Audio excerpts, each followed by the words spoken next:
Bonjour, j'espère que vous allez bien. Moi, je me porte très bien. Content de vous retrouver dans cette autre présentation.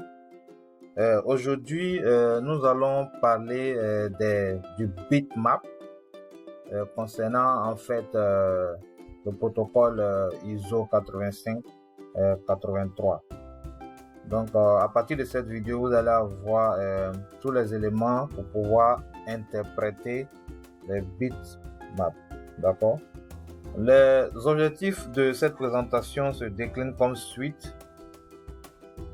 Vous allez savoir faire la corrélation entre les bases binaires et hexadécimales et également maîtriser l'interprétation des bitmaps concernant en fait le protocole ISO 8583. Avant de rentrer dans le vif du sujet, nous allons faire un bref rappel sur le protocole ISO 8583. Il faut dire en fait que c'est un protocole qui est utilisé dans les échanges en online, en monétique. Et ce protocole-là en fait définit le format de message qui sera échangé entre les acteurs monétiques pour harmoniser en fait leur communication. C'est un protocole qui est utilisé par la quasi-totalité des systèmes de paiement. D'accord? Et la version 1993 sera utilisée dans le cadre de cette présentation. Sinon, il y a plusieurs autres versions. Comme on le voit ici, on a la version 1987 qui est utilisée par les réseaux Visa, Mastercard. Il y a plusieurs réseaux en fait qui utilisent cette version. Mais nous, dans le cadre de cette présentation, nous allons nous appesantir en fait sur la version 1993. D'accord? Maintenant, voyons la structure d'un message ISO 8583, version 93. De façon sommaire, en fait, c'est comme ça en fait se présente le message, un message ISO 8583. Donc vous avez ici la longueur du message, l'identification du protocole. Après vous avez le header, l'entête. Vous avez le MTI, le type de message. Ensuite vous avez le bitmap. Et enfin vous avez les données, les éléments de données. D'accord? Le PAN, le processing code, la banque acquéreur, l'émetteur, le point de service, tout ça. Toutes ces données-là, en fait, vous les avez après le bitmap. D'accord? Maintenant, si de façon sommaire, hein, on va les balayer rapidement parce que l'objectif ici, c'est essentiellement, en fait, le bitmap. Donc, le message, hein, la longueur du message, comme on le voit, en fait, cet élément contient la longueur du message qui est sur 4 caractères. D'accord? Après, nous avons l'identification du protocole. Et il faut dire également que la longueur du message, c'est une donnée qui est obligatoire. D'accord? Après, on a l'identification du protocole, qui est également un élément obligatoire, et en fait, qui fait cas en fait de quel protocole est utilisé, et c'est sur en fait 3 caractères ISO. D'accord? Ensuite, nous avons le header, l'entête, qui est également obligatoire, qui en fait donne des informations sur le produit qui est utilisé, la version du protocole, le début du numéro de l'élément qui a un format erroné va apparaître également dans le header, dans l'entête. D'accord? Ensuite, nous avons le type de message qu'on appelle MTI. D'accord? C'est également un élément obligatoire dans la structure du message ISO 8583 et il est sur 4 positions. Et il identifie la fonction générale du message. D'accord? On peut avoir les 1100, les demandes d'autorisation, 1200 demandes de transactions financières, comme nous allons le voir dans les prochains slides. D'accord? Voilà. Donc, si vous regardez ici, par exemple, on a ici, par exemple, la 1100, c'est une demande d'autorisation. La 1110, c'est la réponse à une demande d'autorisation. On a également la 1200, demande de transaction financière. 1210, la réponse à une demande de transaction financière. Voilà, donc je vais vous mettre le lien du site du GIM dans les commentaires afin que vous puissiez aller regarder pour voir en fait la liste exhaustive en fait des MTI qui peuvent être utilisés dans le cadre de ce protocole-là, 85-83. D'accord. Maintenant, le bitmap. Le bitmap, en fait, c'est un schéma de message à vecteur de bits qu'on appelle bitmap. D'accord. Et qu'est-ce que ça signifie? En fait, ça renseigne sur les éléments présents dans, en fait, le message ISO ou les éléments et les éléments absents. Donc, quand un élément est présent, le bit est à 1. Et quand un élément est absent, le bit est à 0. D'accord? Donc, les bits sont numérotés de gauche à droite. Donc, il faut très bien suivre, faire attention à en fait la numérotation des bits à ce niveau. Donc, les bits sont numérotés de gauche à droite, pas de droite à gauche. D'accord? Et également, on peut avoir un bitmap. Dans un message, on peut avoir de façon obligatoire, en tout cas, le bitmap primaire doit être toujours disponible. Maintenant, en fonction des messages, on peut avoir un bitmap secondaire, un bitmap tertiaire également. Voilà. Et donc, le bitmap primaire, c'est de 1 à 64. Il faut dire déjà qu'un bitmap, en fait, est représenté. Le bitmap primaire, par exemple, est représenté sur 8 octets, d'accord? Donc, qui fait 64, donc de 1 à 64. Et après, il faut faire plus 64 encore. Donc, on va arriver à 65 à 128.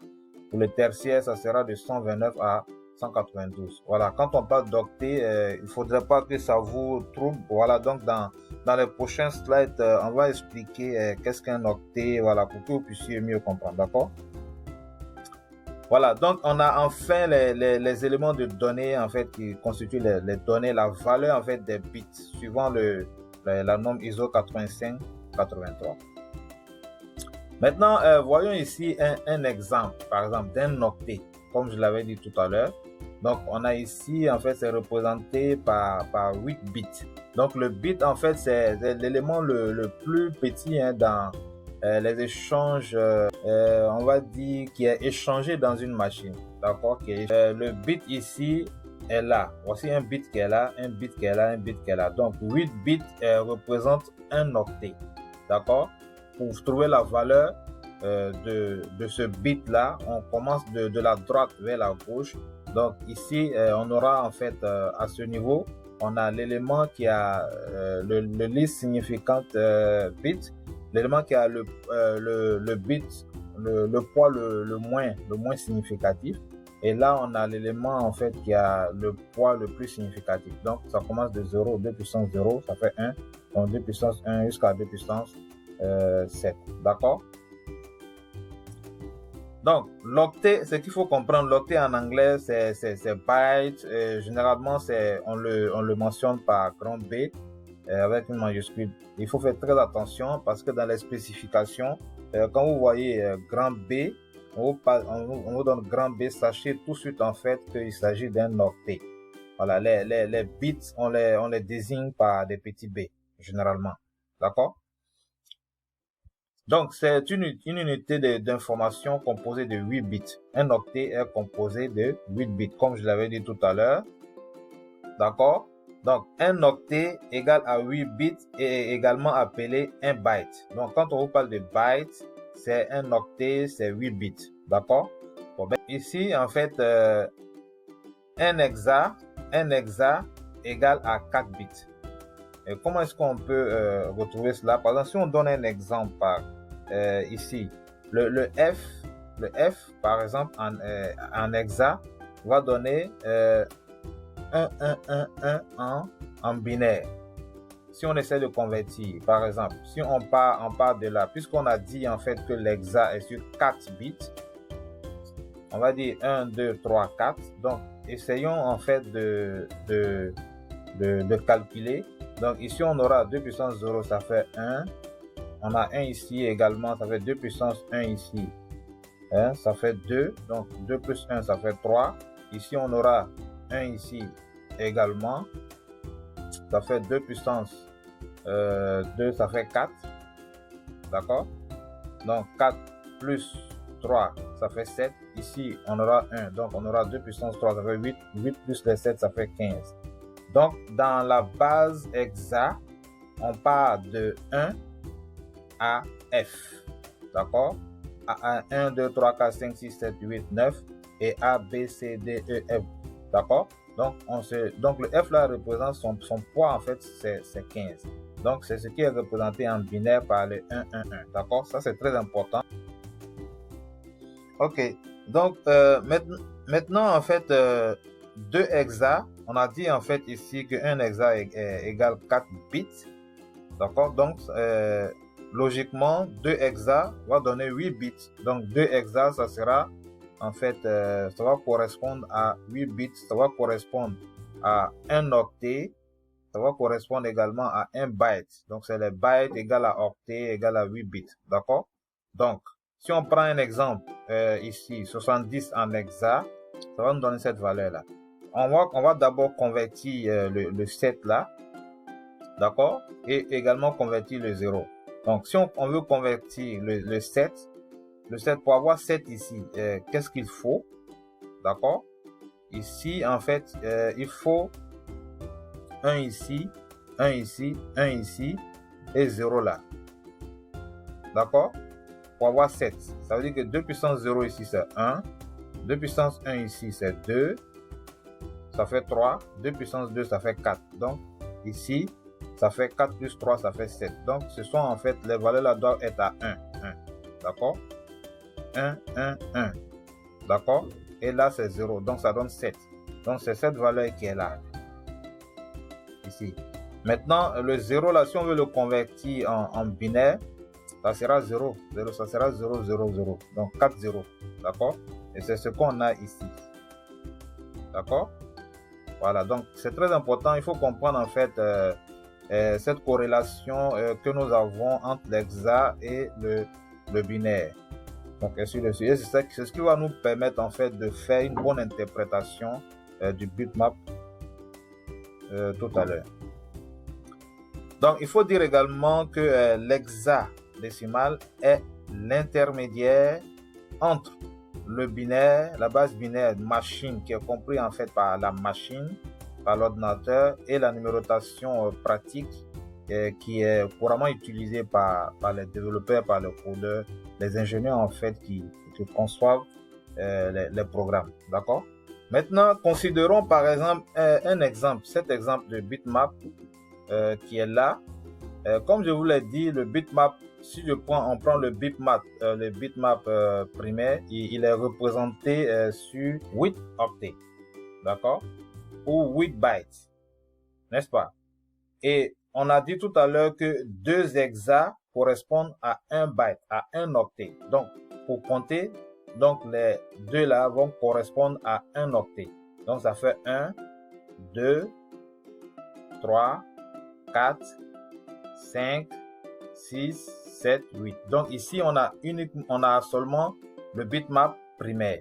Et ce qu'il faut comprendre ici, pour savoir en fait si on aura le bitmap secondaire, en ce moment, quand on va convertir le premier octet là en binaire, il faut regarder en fait le poids, le bit qui a le poids le plus fort là, en fait celui qui est là.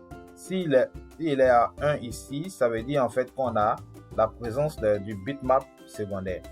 Et également, si on veut savoir, si on veut connaître en fait la présence du bitmap tertiaire, en ce moment, il faut regarder le second bitmap, le bitmap secondaire, en fait le bit qui a le poids le plus significatif là, et le regarder. S'il est à 0, ça veut dire que le bitmap tertiaire n'existe pas. S'il est à 1, ça signifie en fait qu'il existe, d'accord? Donc, c'est comme ça que ça se passe.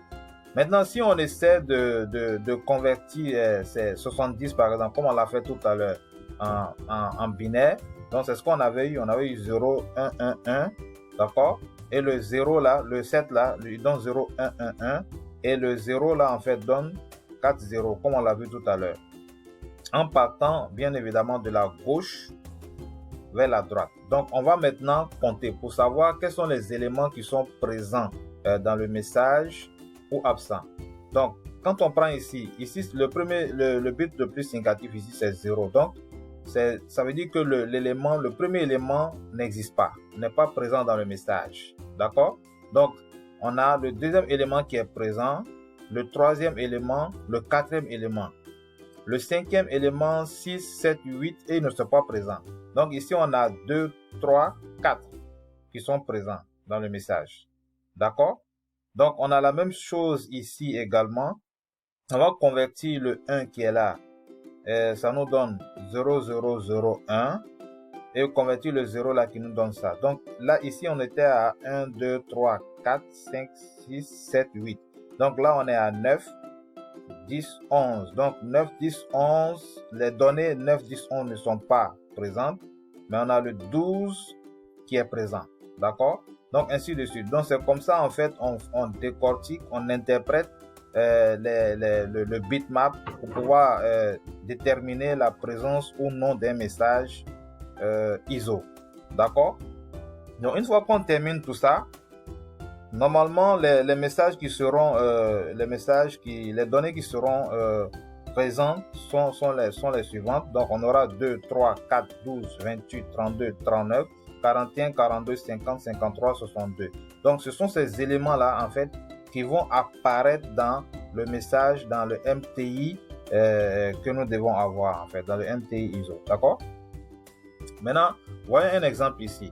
Donc, si vous allez par exemple sur en fait ce site-là, le Payment Card Tool, et vous cliquez par exemple sur ISO 8583 bitmap, vous mettez en fait le bitmap qu'on a tout à l'heure là.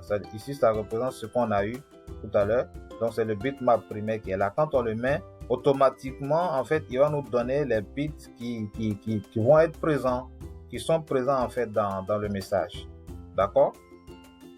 Donc, si vous regardez bien, ça correspond effectivement à ce que nous avons. On a 2, 3, 4 ici. 2, 3, 4 qui sont présents. On a 12 qui est présent ici également. Après, on a 28. Il y a 62 également. Donc, ça correspond effectivement à ce que nous avons trouvé. Donc, pour vous donner un exemple d'une MTI, un MTI, ça c'est la réponse à une demande d'autorisation. Donc, vous voyez ici, par exemple, le deuxième élément est là. C'est comme ça, c'est constitué. Sa taille est là et la valeur est là. D'accord? On a 3. Le 2, là, en fait, c'est le PAN, là, le numéro de la carte. Là, le troisième élément ici, en fait, c'est le processing code, en fait, le service. Si c'est un paiement, si c'est une demande de sorte, c'est à ce niveau-là qu'on saura. Voilà. Donc, vous avez 4 également, le montant de l'autorisation, le montant de la transaction. Donc, tout est là, en fait. Tous ces éléments sont à ce niveau. Donc, c'est comme ça, en fait, que se présente la structure, en fait, d'une MTI. Et si vous regardez bien à ce niveau, vous allez voir que le bitmap est là. Donc, ce bitmap-là, en fait, si on le décortique, ici, en fait, vous allez remarquer qu'il y a, ici, il y a le bitmap primaire et le bitmap secondaire. Le bitmap primaire, 1, 2, 3, 4, 5, 6, 7, 8 est là.